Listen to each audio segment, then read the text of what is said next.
Rain hit the windows of the 52nd floor like quiet heartbreaks against glass. Each drop sliding down the tall panes carried a weight, a warning. Inside the corner office of Harrington Group, a storm far greater than the one outside was unfolding. Ava Monroe stood by the door, clutching a manila envelope to her chest. Her hands trembled slightly, not from fear but from exhaustion. Days of sleepless nights, weeks of watching her father's company, the one he built from scratch, crumble before her eyes. She looked small against the towering glass walls. The city stretched beneath her like a jungle of ambition and regret. At the far end of the room sat Damien Harrington, the man everyone called the Phantom CEO. Young, brilliant, dangerously handsome, and utterly unreadable. He didn't look up at first. He just kept flipping through the documents in front of him, one hand lazily holding a gold pen, the other resting near his jaw. When he finally spoke, his voice was low, deliberate, smooth as silk over ice. "Damien, Miss Monroe, I hear your father's company is in trouble." Ava swallowed hard. "Yes, sir. Monroe Holdings. We're facing liquidation. Our investors pulled out after the stock crash." He finally looked at her. His eyes, gray, sharp, and assessing, felt like they could see right through her. "Damien, and you want what from me?" "Ava, a loan or a partnership, anything to save what's left." He leaned back in his chair, his lips curling slightly. Not a smile, not a frown, something in between. "Damien, you're bold to come here. Most people wouldn't." "Ava, desperation makes people brave." That line made him pause. Then he stood, walked toward her, his shoes clicking against the marble floor with unnerving precision. "Damien, your father, he was a good man once, but he gambled with the wrong people."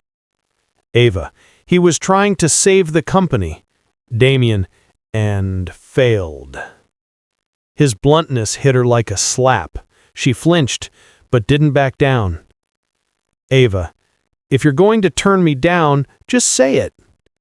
He stopped in front of her, inches away. His cologne, crisp, expensive, filled the space between them. "Damien, I could save it. Monroe Holdings, all of it." "Ava, you could?" "Damien, yes, but my help comes with conditions." Her heart pounded. What kind of conditions? He studied her face for a long moment, the flicker of fear in her eyes, the tremble in her breath, then said calmly, "Marry me." Ava blinked, stunned. I'm sorry." "Damien, you heard me. 1 year, a legal marriage, no emotions, no expectations. You'll have everything your father lost, and I'll have what I need." She stared at him, completely lost. "Ava, what you need? What could you possibly need from me?" He turned away, back toward the skyline. "Damien, it's not about you. It's about what your name can offer. Optics, timing, convenience." Ava couldn't believe what she was hearing. "Ava, you're joking." "Damien, do I look like a man who jokes?" His tone was icy, final. Later that night, Ava sat in the dim hospital hallway. Her father lay unconscious, machines beeping softly beside him. The doctor's words still echoed, "If we don't cover the next treatment cycle, we'll have to discharge him." She looked down at her phone, Damien's contact on the screen. Her thumb hovered for a long moment, then pressed call. When he answered, she didn't even say hello. "Ava, I'll do it." There was silence on the other end. Then Damien's voice, calm, unshaken. "Good. My lawyer will send over the contract." She ended the call and let the tears fall freely. She had just sold a piece of her soul for family, for survival. The wedding was quiet. No press, no friends, just 2 signatures, a glass of champagne, and the haunting echo of a violin. Ava wore a simple ivory dress.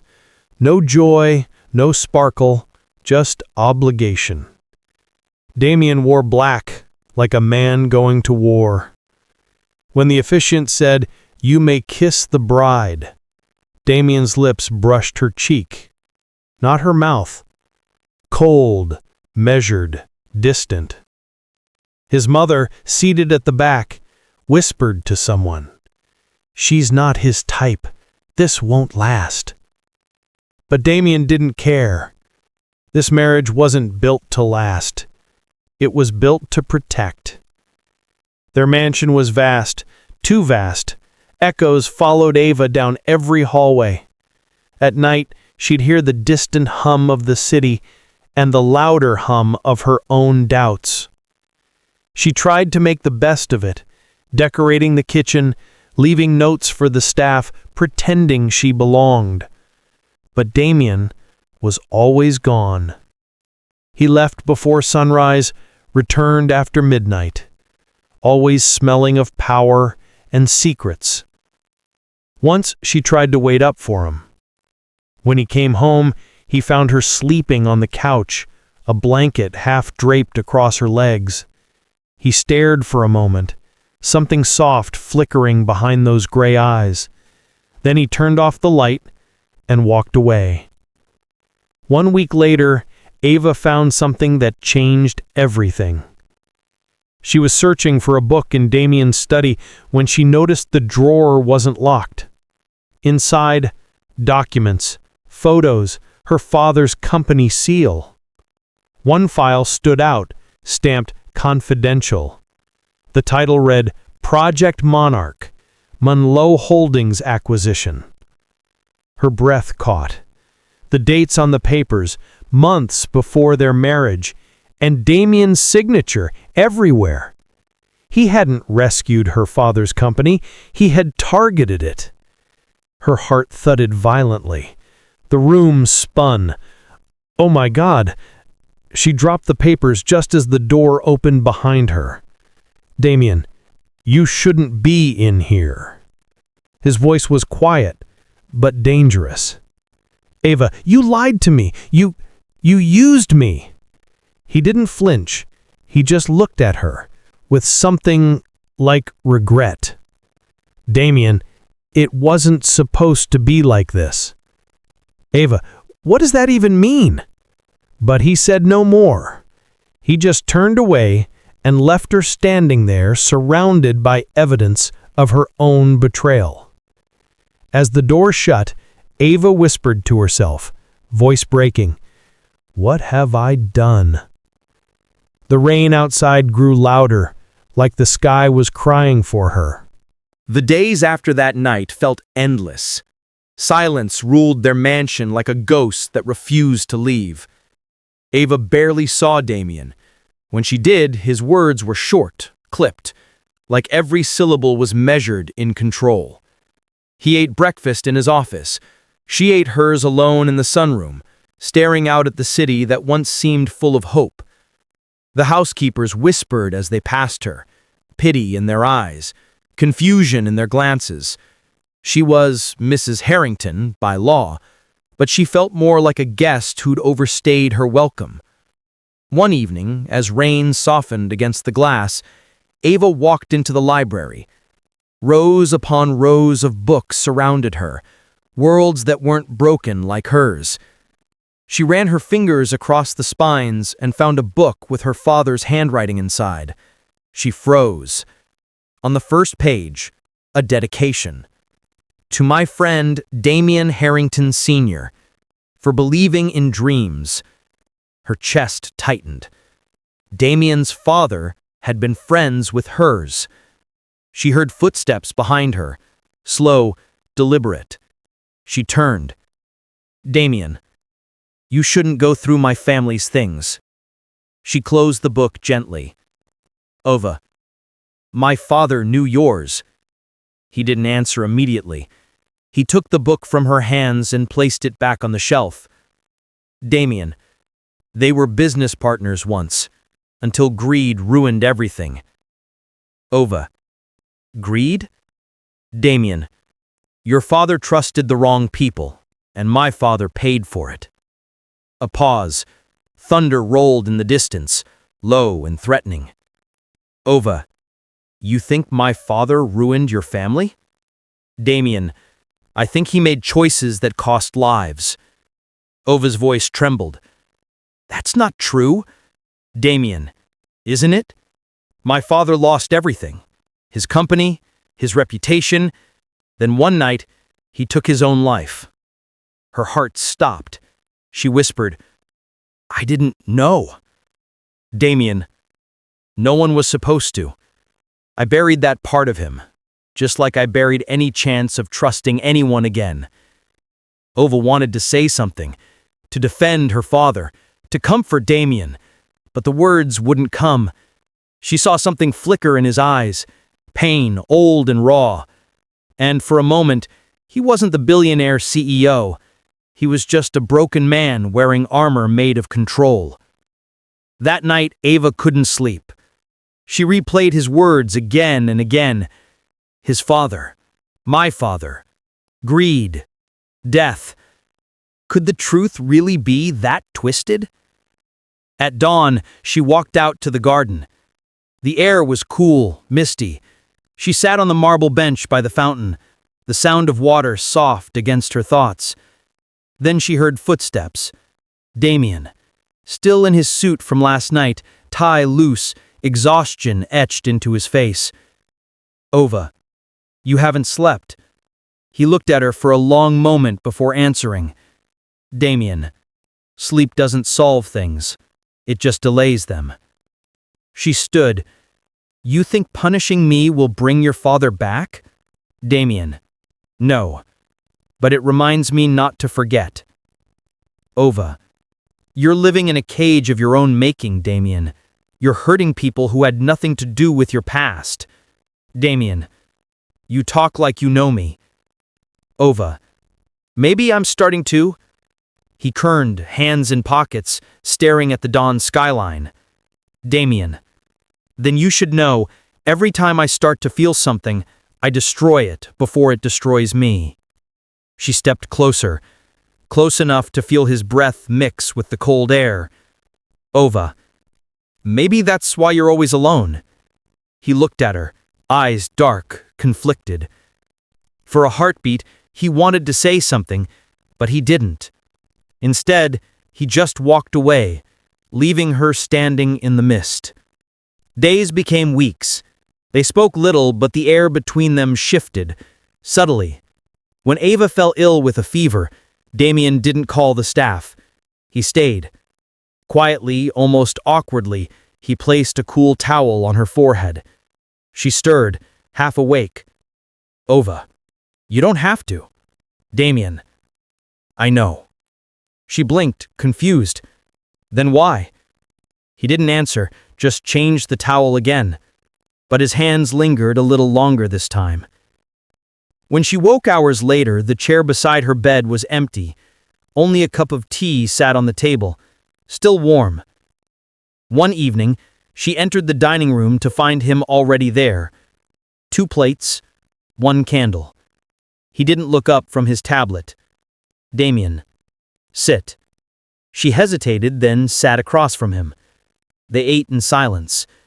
Then he said, without looking up, Damien, you went to see your father today. Ova, how did you? Damien, I have people who keep me informed. Ova, you mean spies? Damien, protection, for both of us. She sighed. You don't have to control everything. Damien, control is what keeps things from falling apart. Ova, or what keeps you from feeling alive? His fork stopped midair. For the first time, she saw a crack in that perfect composure, a flicker of vulnerability, quickly buried. He said nothing more that night, but when she stood to leave, his voice stopped her. Damien. Ava. I didn't marry you to hurt you.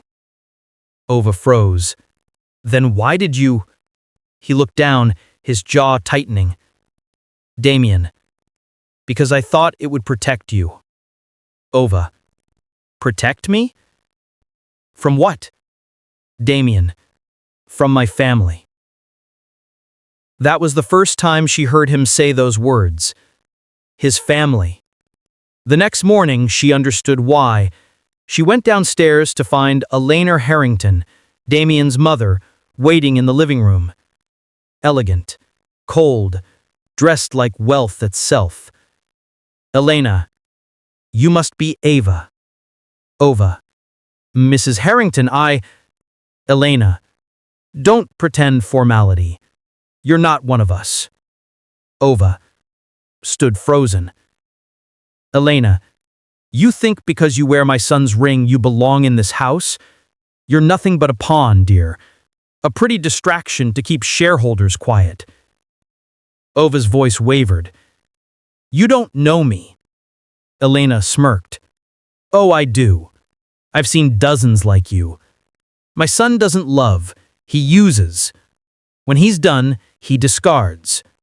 Don't confuse business with affection. Then she leaned closer, whispering, You'd do well to leave before this destroys you too. Ova stood speechless as Elena turned and walked out, heels echoing like gunshots down the hall. She didn't cry, not then, but her hands shook for the rest of the day. That night, Damien found her sitting by the window again, the city lights painting her face in gold and shadow. Damien, you met my mother. She didn't look at him. Ova, she thinks I'm a mistake. Damien, she thinks everyone is. Ova, she said you can't love anyone. Damien took a long breath. She's half right. Ova, and which half am I? He didn't answer. Instead, he said softly, Ova, go pack a bag. We're leaving for the estate tomorrow. Ova, the estate? Damien, my family's old home. There's something I need to show you. As she stared at him, torn between fear and curiosity, Ava couldn't help but feel the shift. Something dark was unraveling beneath their marriage, something older than contracts, older than revenge. And for the first time she said, I do, she wasn't sure if she'd married a man or stepped into a secret she might never escape. The drive to the Harrington estate was long and quiet.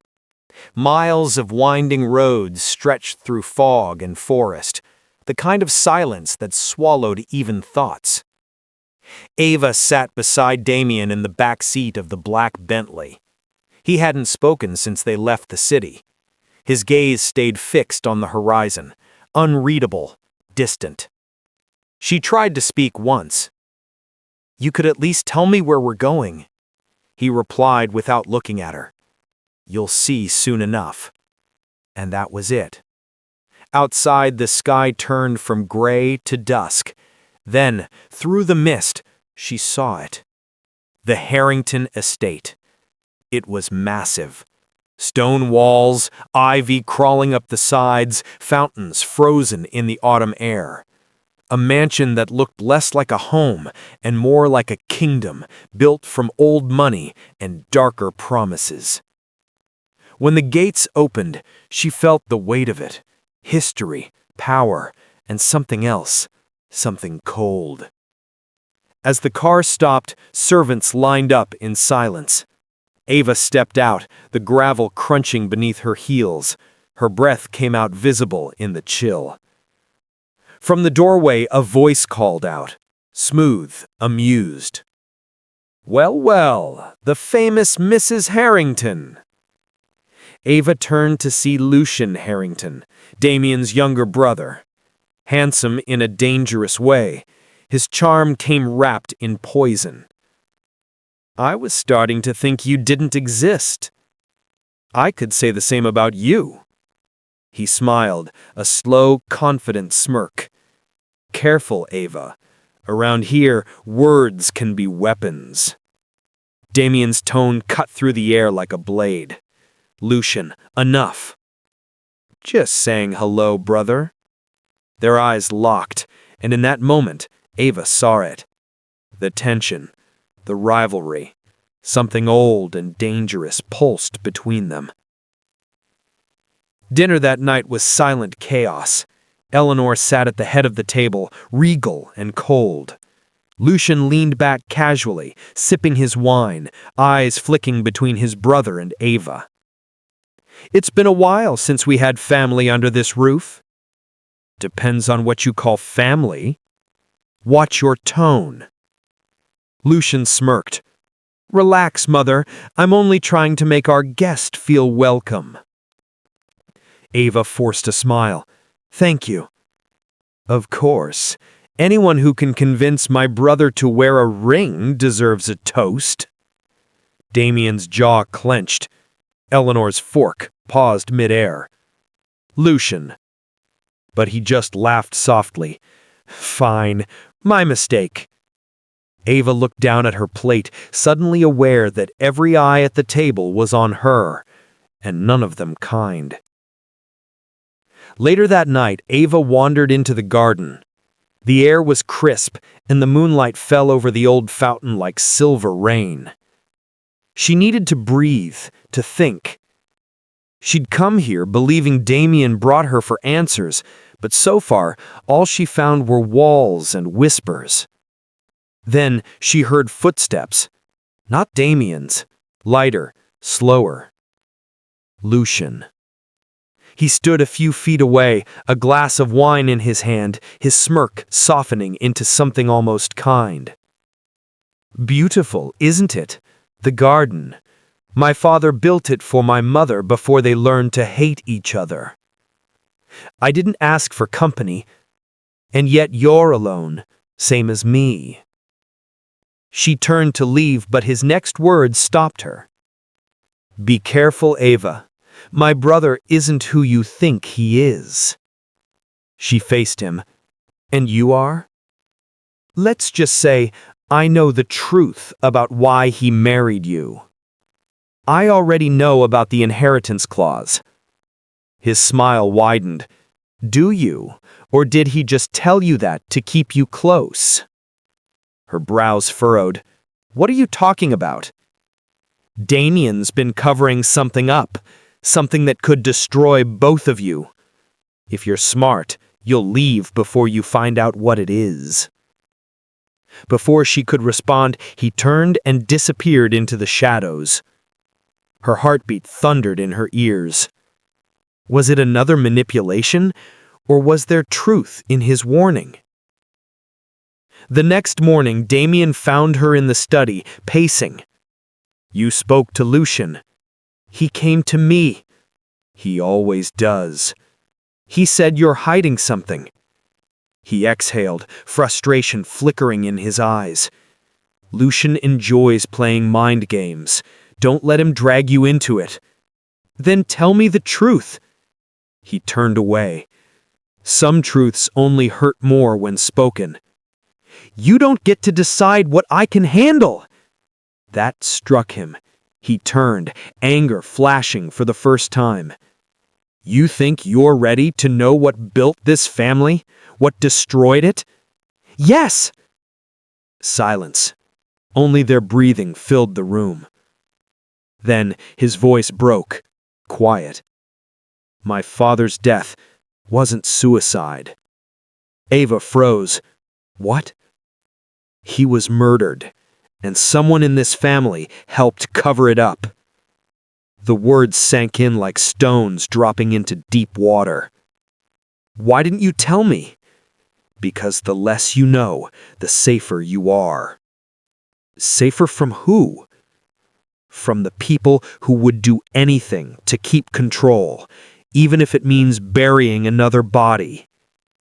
She felt the blood drain from her face. For the first time, she realized Damien wasn't just fighting ghosts, he was living among them. That night, Ava couldn't sleep. She walked through the dark halls, every shadow feeling alive. As she passed the gallery corridor, she noticed a portrait, Damien's father, with something odd about the frame. She lifted it slightly, and behind it, a hidden safe. It was already open. Inside, papers, photos, and a gun. She picked up one of the papers, an old police report. Cause of death, unknown trauma. Case, closed by Damien Harrington. Her hand shook. Suddenly, a voice behind her. "Damien, what are you doing?" She spun, nearly dropping the file. "I could ask you the same thing." His eyes darkened. "I told you to stay out of this." "How can I, when it's my life too now?" "No, Ava, you don't understand. The moment you touch any of this, you become a target." "Then let me be one, because I'm already living in your war." He stepped closer. Too close. His voice softened. "Why do you care?" "Because somewhere between all this madness, I stopped wanting to hate you." His breath caught. For the first time, the ice in his eyes melted. He reached up, brushing a strand of hair from her face, hesitant, conflicted. Their lips almost met until a sound shattered the moment. A gunshot. It echoed through the mansion, sharp and cold. They froze. Then Damien grabbed her hand. "Stay behind me." They ran down the hall, heartbeats racing, until they reached the main foyer. The butler was on the floor, blood staining his white shirt. He was still alive, barely. It was Damien. Then his eyes went still. "Oh my God!" Damien clenched his fists. "It's starting again." "What is?" "The war for the Harrington legacy." That night, as police lights flashed outside the estate, Ava stood at the window beside Damien. For the first time, she didn't see him as her enemy. She saw a man standing on the edge of ruin, trying to protect what little good he had left. And maybe, just maybe, she realized she wasn't no longer trapped in a contract. She was trapped in a love she couldn't walk away from. The estate was quiet now. Too quiet. Even the storm outside seemed to hold its breath. Damien stood in the grand hall, fists clenched. Lucian's betrayal had gone too far. The death threats, the fire, the attack on Ava's life. Everything was part of a game Damien had refused to lose. Ava stepped beside him. She had spent the night awake, listening to the sound of his anger and his pain. Her hand found his, tentative at first, then firm. "We can't let him win, Damien." "No, we won't." He finally looked at her, really looked, and for a moment the weight of the world lifted just enough for them to see each other. "Are you ready for this?" "I'm ready if you are." The confrontation was inevitable. Lucian had taken the family archives, the documents proving Damien's father had been murdered, and the power to destroy the Harrington legacy completely. They tracked him to the private wing of the estate, a hidden section Damien had never wanted Ava to see. Stone walls, narrow corridors, and shadows that could swallow a person whole. Lucian appeared at the end of the hall, calm. Too calm. "So the little wife finally wants to play hero." "It's not a game anymore, Lucian. Leave or face the consequences." He laughed softly, a sound that made the hair on her neck rise. "Consequences? Darling, you think he's going to protect you? He barely protects himself." Damien stepped forward. "You've underestimated both of us." "Oh, I've counted on that."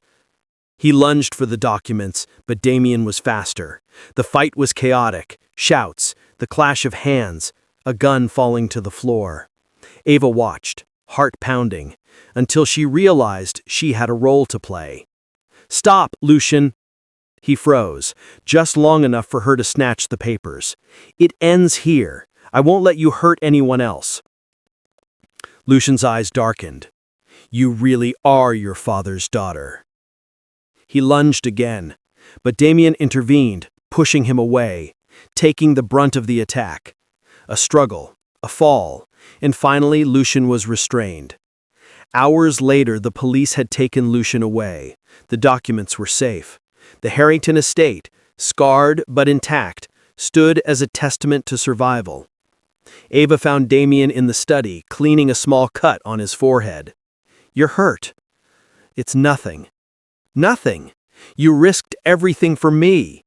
And you risked yourself for me." They sat in silence for a long moment, the weight of what had just happened pressing down on them. Then Damien spoke, softly, almost unsurely. "You should leave. Go home. We'll fix the estate. I'll handle everything else." "I'm not going anywhere. You don't understand. This life, it's dangerous. You deserve more than fear and threats." She reached for his hand, holding it tightly. "I don't care about the danger. I care about you." The words hung between them like a promise. Then, for the first time since their contract began, Damien smiled. Not a corporate, calculated smile. A real one. "You really are fearless. And you finally admit you care." "I always have. I just didn't think I could feel like this again, not after losing so much." "Then let's not waste it." Slowly, carefully, they leaned into each other. The kiss was long, tender, and full of the unspoken fears, regrets, and hopes of the past months. A kiss that sealed more than a contract, it sealed hearts. The following weeks were quiet but alive. The company had been rebuilt, stronger than ever. Damien had reconciled with the few loyal family members who remained. And Ava, she had discovered that love, even born in chaos, could be powerful enough to survive betrayal, danger, and secrets. One evening, Damien held Ava in his arms, overlooking the city skyline from their penthouse. No more contracts, no more lies. Only us? Only us. For the first time, the world felt safe. Not because the danger had passed, but because they faced it together. And somewhere deep inside, Ava knew that the storm that had brought them together had also forged something stronger than wealth, power, or revenge. It had forged love. The camera pans over the city. Lights shimmer like stars. Rain begins to fall again, gentle, soft, washing away the remnants of the past. Ava leans into Damien. He kisses her forehead, a promise, not a contract. They step inside, hand in hand, leaving the shadows behind. The mansion is quiet now, but the hearts inside beat louder than ever. Because sometimes, love isn't built on perfection. It's built on survival, on risk, on truth, and most of all, on trust. If you enjoyed this story, like, comment, share, and subscribe to Golden Billionaire Stories, where every tale drips with luxury, power, and passion. Because here, love always comes with a price.